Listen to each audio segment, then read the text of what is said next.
7. Unwelcome visitors.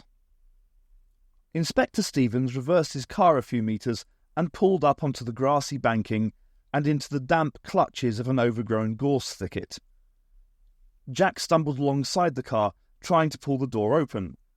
When the car came to a stop, he managed to jerk the handle up and almost fell onto the passenger seat. "You mustn't stop," he gasped. "We've got to get after them." Stevens pulled back on the handbrake. "Now just a minute, lad. Get after who?" "I don't know who they were," Jack almost shouted. "But they've got my friend. Kidnapped him." "Kidnapped?" Stevens queried him. "Yeah. We were camping in that field down there, and they just came along, ripped open the tent, and bundled David into the van. You must have seen it." Stevens nodded. "The van you were chasing." "Jesus Christ!" Jack shouted, and buried his head in his hands. When he turned to look at Stevens, he spoke very slowly. "Look, it's very simple. Those guys have kidnapped David, and we've got to get after the bastards." "Well, why didn't you say so?" Stevens revved up the engine and slammed the car into gear. Spewing mud up from the banking, it leapt onto the road. "You picked the right car to jump in front of," he commented, and took a hand off the wheel for Jack to shake. "I'm Inspector Stevens, of Scotland Yard." "Yeah, I'm Jack. Can you keep your eyes on the road?" White arrows, intermingled with black, loomed ominously close in front of them, and then swung away rapidly. "Any idea why these people kidnapped your friend?" "No, well, yes, sort of. You wouldn't believe it, though. I saw the damn centaur, and I'm not sure that I believe it." Stevens' eyes gleamed, and the flab on his face hardened as his muscles tensed. "My dear chap," he said flippantly, "it's my job to believe in things that other people wouldn't credit. Flying saucers? Of course they exist. Yeti? Saw them in the London Underground 20 years ago. Ghosts? A headless woman in white with a black dog used to walk through my bedroom at midnight. Mermaids? Grandpa was rescued from the Marie Celeste by one. Vampires? I always wondered where my dad went to at night. Telepathy? Right now you're thinking that I'm talking crap. So what can you tell me that I won't believe in?" Jack shifted nervously in his seat and wondered if he was safe with this guy. Eventually he ventured, "Centaurs?" "Centaurs and unicorns." Stevens clapped his hands, but Jack was pleased to note immediately slapped them back onto the wheel. "This gets better and better." Jack was puzzled. "Who mentioned unicorns?" "A vet in Gwydir. He vanished in mysterious, not to say ominous, circumstances shortly after he contacted me. I was supposed to meet him tonight." "Kidnapped?" Stevens nodded gloomily. "Could be. Tell me about this centaur of yours." Jack ran through the events of the previous day. Suddenly, Stevens jerked the car to a halt.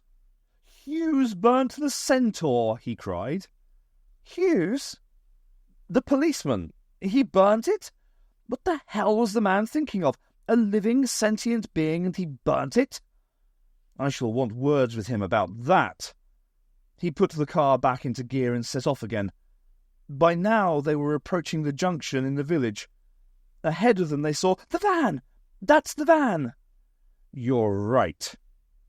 Stevens held back on the accelerator pedal, and they followed the old transit van at a distance. It pulled to a halt outside Constable Hughes's house, and a figure got out and darted across the road into the house. The van moved on again, with its unseen attendant following. "We must find out where they're taking David," Jack insisted, when Stevens suggested that they should stop and question Hughes. "Yes, I suppose so." They followed for a couple of miles, and then without warning, the van gathered speed and disappeared round a corner in the road. By the time Stevens had accelerated suitably and got round the bend, the road was empty. "Damn it! Where the hell have they gone?" "There must be a turning off the road." "Well, did you see anything?" "No." "We'll drive back and see if we can find where they went." He performed a U-turn riding up onto the verge of the narrow road and headed back.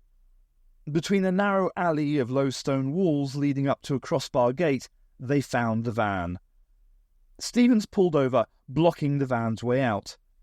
He regarded it carefully and then, having come to the conclusion that there was nothing to be feared, he got out of the car and cautiously approached. He tugged on the scarred chrome handle of the rear door. A second, harder tug opened the stiff door, and the stench of stale nicotine came at them in a cloud. A cigarette end smouldered into ash on the floor, but there was nothing else inside. "They got away," cursed Jack. "Yes. So what do we do now? Let's go back and see what we can get out of Hughes." Stevens stopped outside the small cottage and turned to his companion in the passenger seat. "Maybe it would be better if you stayed here. I'll go and see what I can do." He went up the steps and rapped on the door for the second time that day. An oblong of light surrounding a bulky silhouette appeared in the darkness. Stevens blinked against the imposition on his retina. "Oh, it's you. Did you track down any of those people?" Hughes asked. "People? Oh, no. Can I come in, Constable?" "I suppose so, boyo. Come on in." Hughes showed him through to a small living room where a television flickered without sound in a corner. On the screen, a small woman was chatting amiably to another woman wearing a strange hat. "Just watching Eleanor." Hughes shrugged. He went over and turned off the set. "Sit down." He gestured towards one of the two worn seats.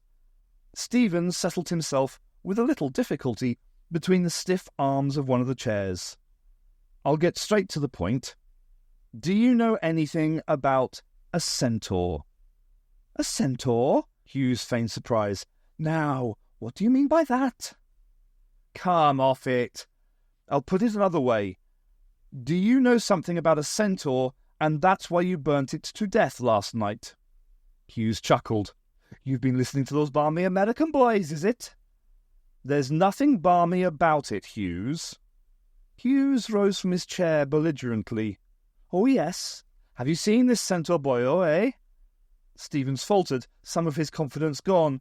"No, but—" "Now look, Inspector Stevens. I've been in touch with the lads in Gwydir, and they told me all about you. You're in charge of some sort of crackpot branch of Scotland Yard, and have almost no influence whatsoever.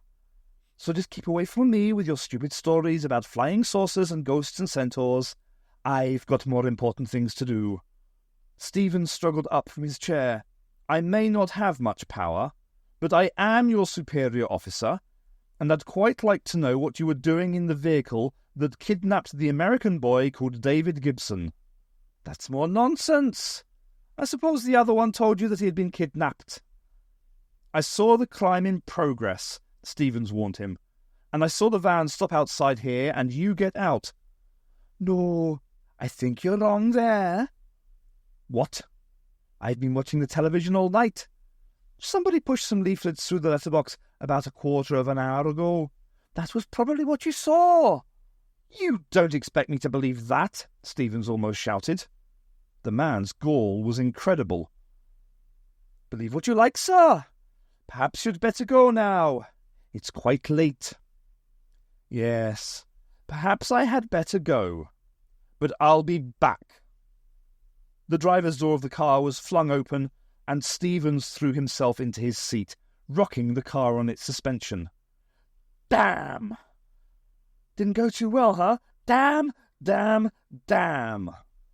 He slammed the flat of his hand against the rim of the steering wheel. "This is what comes from having a special appointment. Nobody respects you. They all treat you like dirt." He revved the engine noisily, venting his frustration on his car. "You'd arranged to meet him?" "What? A special appointment?" "No. I'm the only member of the Yard's paranormal investigation team." He gave an apologetic shrug as he spun the steering wheel around. "Once the story gets around, my credibility is zero. I couldn't get anything out of Hughes. He knows there's not a lot I can do. I think we should try and get some sleep, and then see what we can do in the morning. I'm staying at the Black Swan in the village. I reckon they've got some spare rooms there. How'd you like bed and breakfast at Scotland Yard's expense?